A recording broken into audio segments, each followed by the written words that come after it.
Are the Canadian elections legitimate? This is a really important question because I was always told that the foundation of our democracy was belief in the electoral process, belief in the one vote for one person and the fairness of the system, the legitimacy that ballots cast are the ballots that are counted, and that system is ironclad. And the reason I was told that we can be faithful that this system works as advertised is because everyone goes on elections day. They they put in who they want to vote for. They put it into the box. And this box is, it's very low tech. It's just paper. Everybody's watching the box. And there are members of the public there. There's scrutineers who can just volunteer to go and count the votes, to look at everything, to ensure it's being done correctly. There's members of, Elections Canada, this government agency, and there are members of each political party that are there. So when people cast their votes and when the votes are counted, everybody gets to look and see, hey, is this what was put into the box? Hey, who's here? Hey, no one's tampering with the boxes. And basically everybody gets to see what's happening. So it's very difficult in this system for anybody to attempt to rig the elections because that would require you to somehow like get one over all the scrutineers, all the party officials, the government people, the members of the public. You would have to do some next level stuff in order to try and rig this paper ballot system. And I was actually taught that this is like the foundation for our democracy, that this is what matters and that it's like ironclad.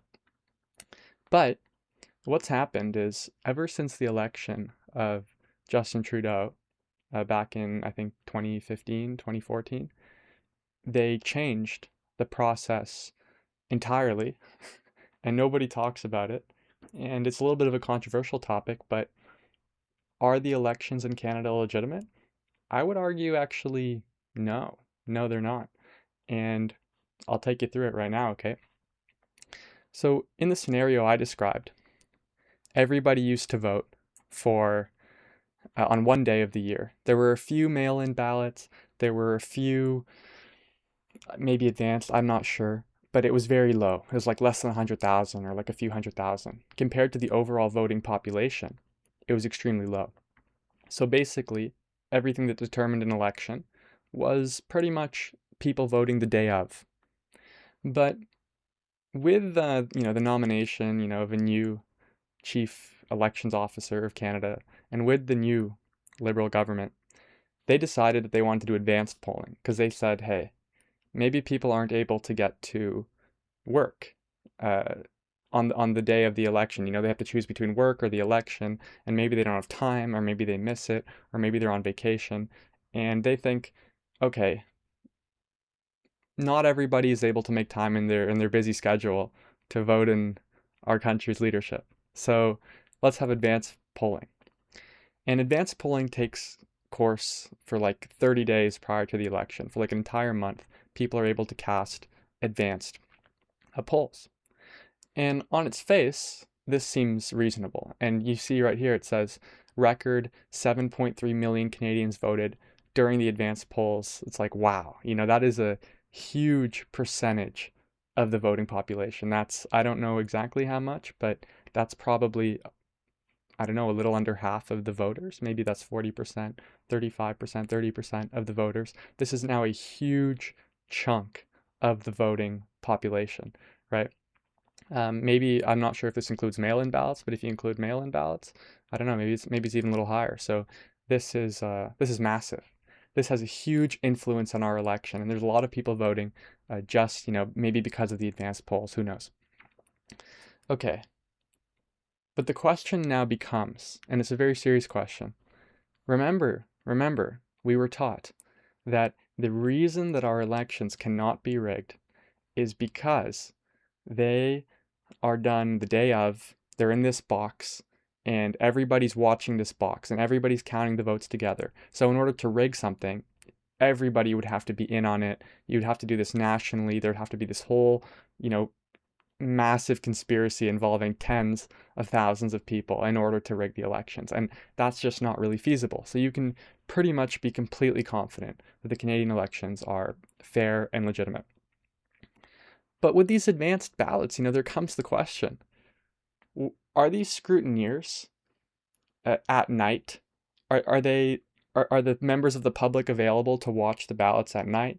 Are the members, because these ballots are only counted on elections day. So where are these ballots going? Where are these 7.3 million votes? Where are they going when they're not being counted? Because it used to be only one day they had to be held. But now it's this like whole month-long process. Like all those people who were watching to ensure that the process was legitimate, are they available to watch overnight for 30 days? Are members of the public there? Are members of different parties there? Who is watching the ballots? Because it used to be the responsibility of like, I don't know, at least 10 people, 20 people to watch these ballots. And now it's the responsibility of who? Well, there's actually an answer to that. The custody of the ballot boxes for advanced voting. Here's the official Elections Canada procedure.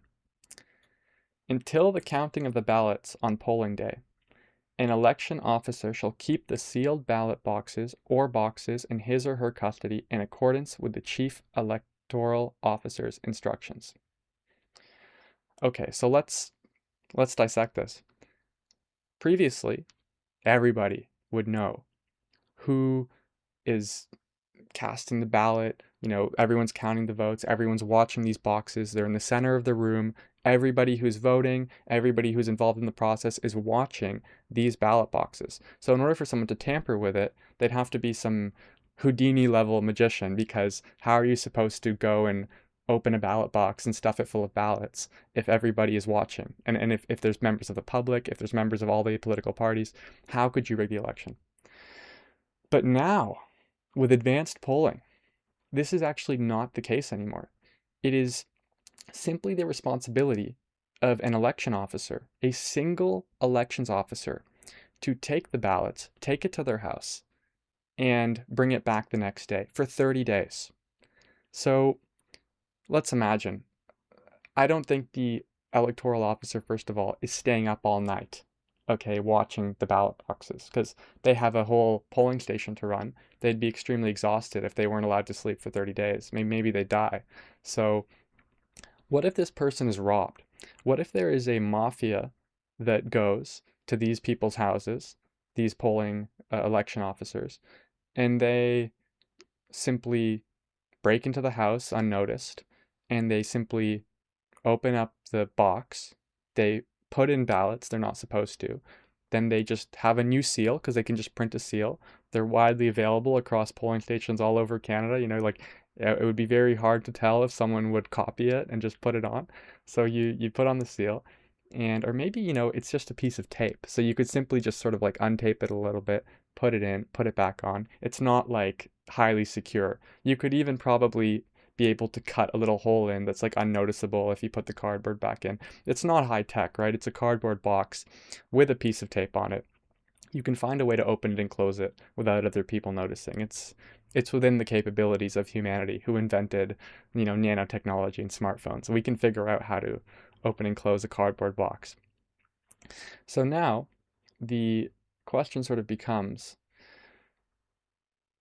are we just allowing anyone who breaks into someone's house can now have access to everybody's ballots for 30 days. So for 30 days, anybody, if you break into someone's house, they have ballots lying around and you can just put one in, you can put one out.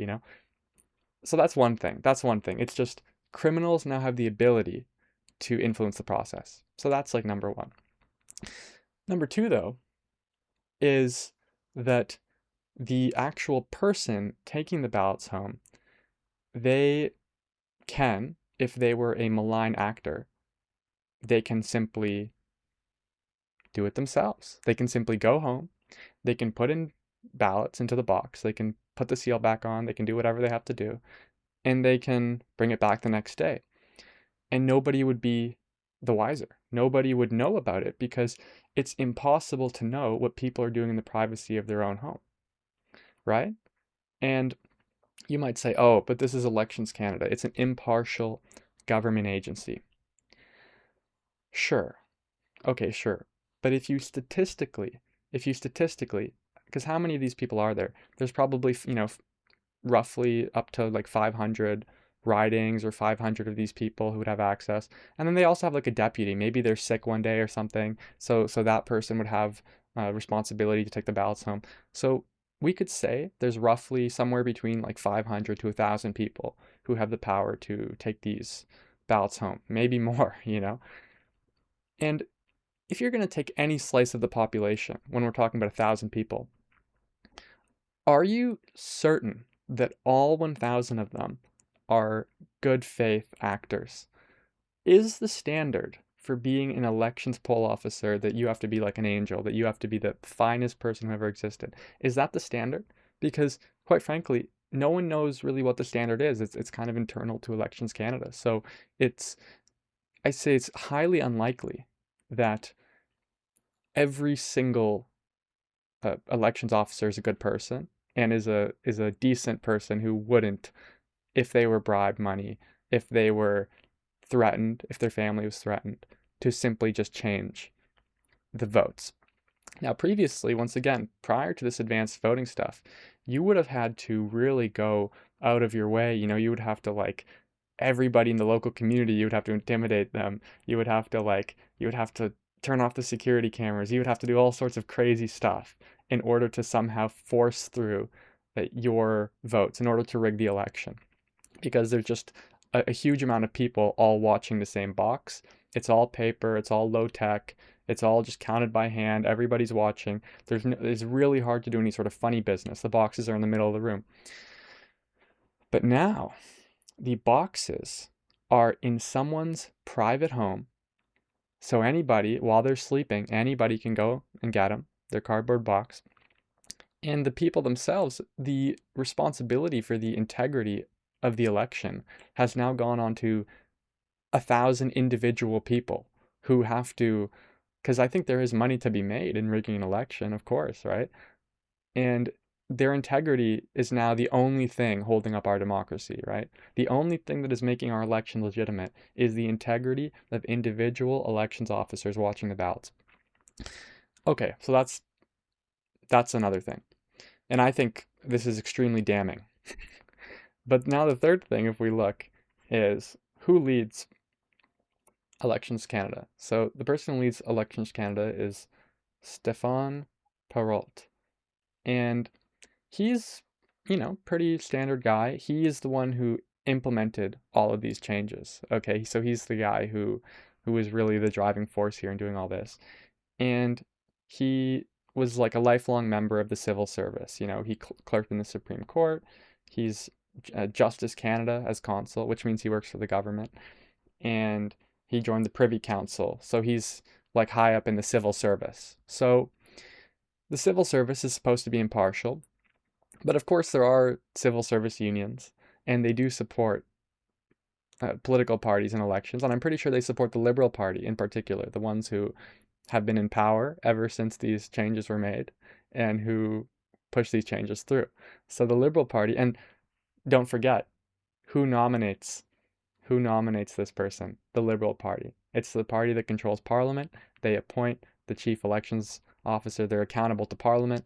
And party discipline in Canada is extremely strong. So MPs practically always support the government in almost every situation. So really the Prime Minister appoints the person who oversees these elections officers, or, well, the chief elections officer. And this chief elections officer, a lifelong civil servant, which you could argue is unbiased, I don't want to get into that. I think that's, I don't know if it's really correct to say that a civil servant is unbiased, because if anything, they are some of the most biased people in terms of how the government runs, because their livelihood depends on it. But this person is appointed by the Prime Minister through Parliament, and they're a civil servant, and they're the ones now appointing these elections officers who are overseeing the ballots. So just imagine for 1 second something crazy. What if politicians lied? I know. It's a crazy thing. What if, yeah, I know it's so out of character, but what if they decided that what they were going to do is they were going to appoint a chief elections officer who he's their friend. He's close to them. I mean, this is a high up civil servant in Ottawa, so he clearly knows all the MPs. He knows all the high up people in the government. He's invited to their dinner parties. He's friends with them. Their children go to the same schools. And let's say they bring him in and they say, okay, you know, let's keep it low key. We're going to have you appoint in key electoral ridings some chief, uh, we're going to have you appoint some electoral officers who are going to take the ballots home. And we're not asking for much. We're just handing you a little paper under the table. There's a little check. And we're giving you 5 names. We're giving you 5 ridings. You will appoint these people into these ridings. These are key ridings. And he goes, oh, okay, okay, sure. Why not? I'm your friend. And he simply goes and appoints multiple, he appoints these people into these key ridings. And now these people, maybe they're compromised in some way. Maybe they're just lifelong partisans who are highly political and don't have a lot of ethics, which I personally have met a lot of those people. So what if they simply were then told, okay, and it's a small group. It's not a big conspiracy. This only requires like less than 10 people to be in the know, and they don't even have to be fully in the know, just little partial bits of the plan. And they take it home with them. They open it up, they stuff the ballots. Okay? Or maybe they don't even stuff the ballots. Maybe their house is just super insecure. Someone comes in, someone stuffs the ballots. Maybe the names on that list, yeah, they're not even necessarily in on it.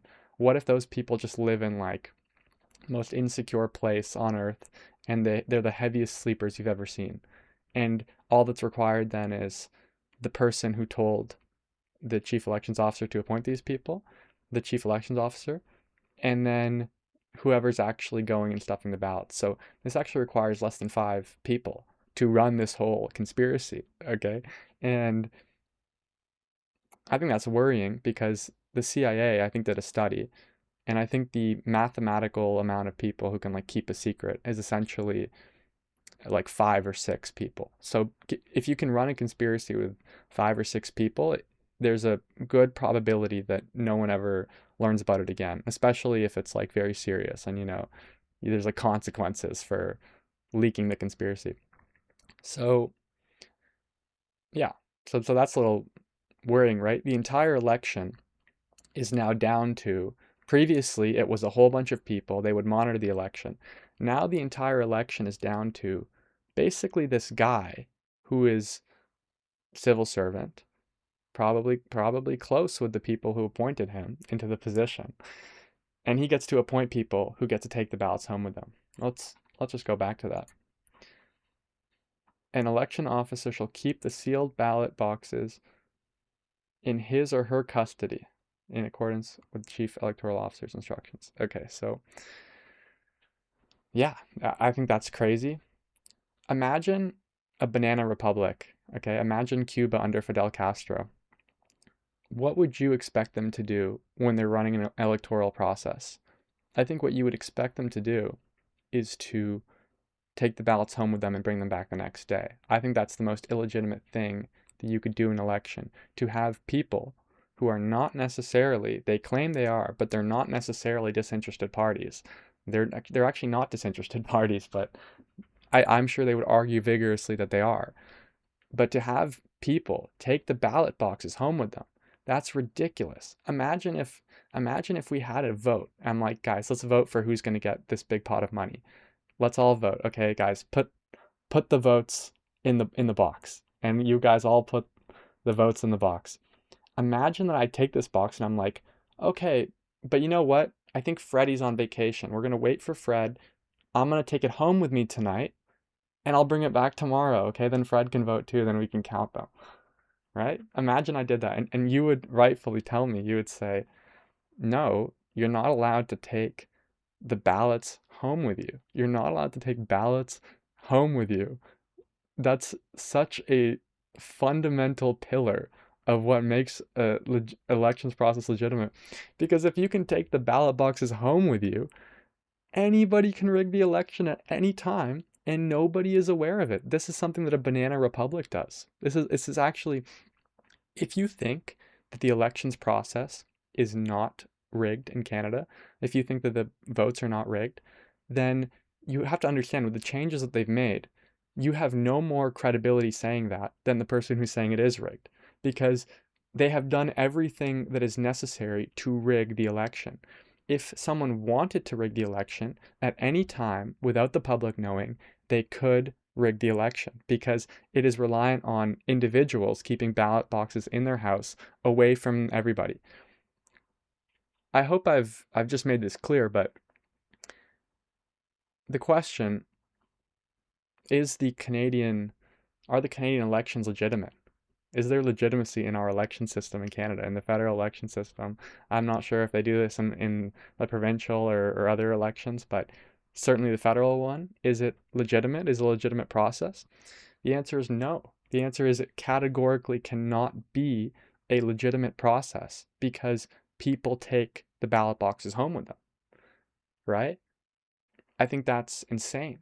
And yeah, I don't know if there's anything else to say, but I bring this up and I feel like nobody talks about this. And it's actually a severe issue because can we have faith in the elections in Canada? Categorically, the answer is no. Because the people in charge, the people who think about this stuff all day, decided that the legitimate, that the fair, that the transparent way to go about things is that individuals will take the ballot boxes home with them at night and bring them back the next day. That's completely unacceptable. And I think as Canadians, we should like talk about this more and just have it widespread known that people take ballot boxes home with them. I think that's once again that's insane. That's a banana republic because even if they're not rigging it now, if anybody in the future wants to rig the election, and would you really put it past a career politician not to? Would you if someone was going to, it would be them. And you're giving them the full power to appoint people to take ballot boxes home with them. That's what you're doing by allowing this. So I guess as the public, we're not allowing this, but it's been sort of foisted upon us, and it's just not a legitimate process, especially for parties that don't exist yet, who have no say in this process. It's highly undemocratic to do this. So yeah, I think that's the entire video. I'd love to know what you think. See you later.